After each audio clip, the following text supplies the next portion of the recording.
Qualities in eyewitness testimony and their impact on the falsely accused by me, Johnny Nash. Eyewitness testimony has been around ever since the conception of the criminal justice system. It has been used to convict many people who are found guilty of a crime. However, new methods have arrived in this modern day, such as cameras, digital footprint, and best of all, DNA. However, one discovery that came from this is that all these new discoveries, all these new forms of evidence have sometimes contradicted this eyewitness testimony, making people question how accurate it actually is. Since memories and eyewitness testimony go hand in hand, we first must discover if our memories are actually trustworthy.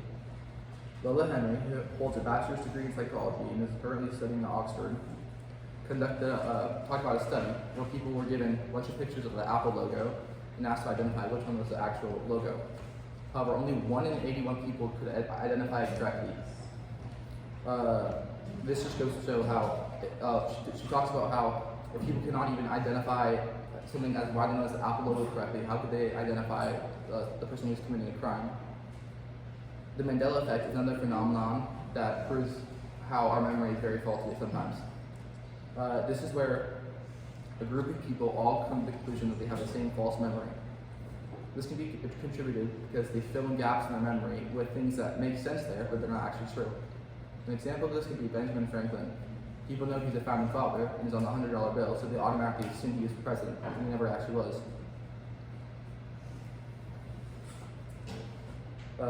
Johann Norberg, who made the stimulus piece False Nostalgia, talks about how memories are not replicas of what happened, but they're reconstructions. So after you have a memory, you might think of it as a video of what happened, but it's not like that at all. After the event takes place, we then reconstruct it from there, and that's how it actually happened. So no one memory is 100% verbatim. Jessica LaPraglia, professor of psychology at Morningside University, talks about two things called a gist memory and a verbatim memory. She gives an example of a study where people were asked to watch a video of an outside scene of the city. There was a bank in the middle, cars driving by, and the buildings. They were asked them to remember it to the best of their abilities. They were later given a questionnaire or an audio clip that gave information about that video, like the name of the bank, but none of it was actually true. When they were later asked to recall exactly what happened in the video only, they gave the name of the bank that was from the video, from the audio clip or questionnaire, not the video. So in this case, the gist memory would be that they knew there was a bank there, but since they couldn't get the verbatim memory correctly, they used the other information that came from outside the actual memory of the video and implemented it into that. The same thing kind of happens in court with eyewitness testimonies. They might hear something from an outside source and think, oh yeah, that's exactly what happened in my memory. It never actually did. Biswa Prakash Nayak from the Egyptian Journal of Forensic Science talks about a phenomenon known as confidence hardening. Confidence hardening is that as time goes on, your confidence in your memory becomes stronger, even if that memory is not true. You could relate this to clay. Soft and malleable at the beginning, but eventually becomes firm over time.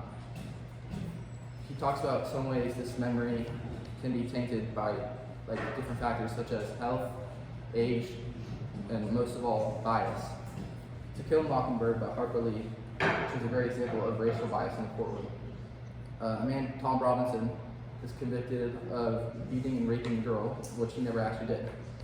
This girl was trying to cover up the fact that her father would be here, and so she blamed a black man, knowing that the court and the jury would, because of their bias, automatically put him in prison, which they did. Even though this is a fictional story, it's a perfect example of what can happen in the courtroom due to biases and false memories. How do actual false testimonies play out in the courtroom? How do they affect it?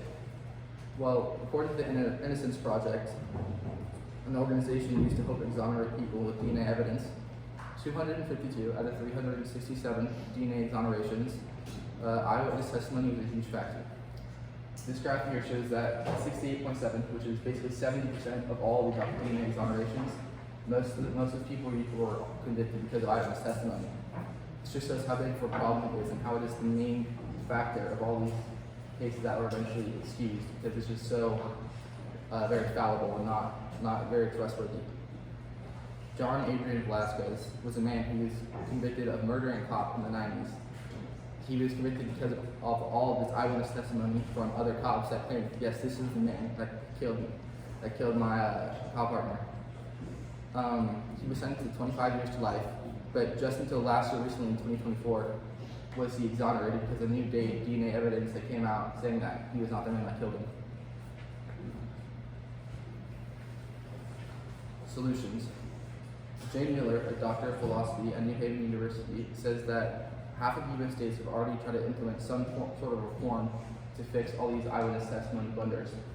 The blue states here are states that have passed bills or try to pass laws that give some type of reform to eyewitness testimonies to make them either less of a need, so that those who are accused get a more fair trial. Some actual solutions could be less suggestive police questionings, because the more intense a police questioning is, the more the memory can change of the eyewitness, and quicker interviews after crime.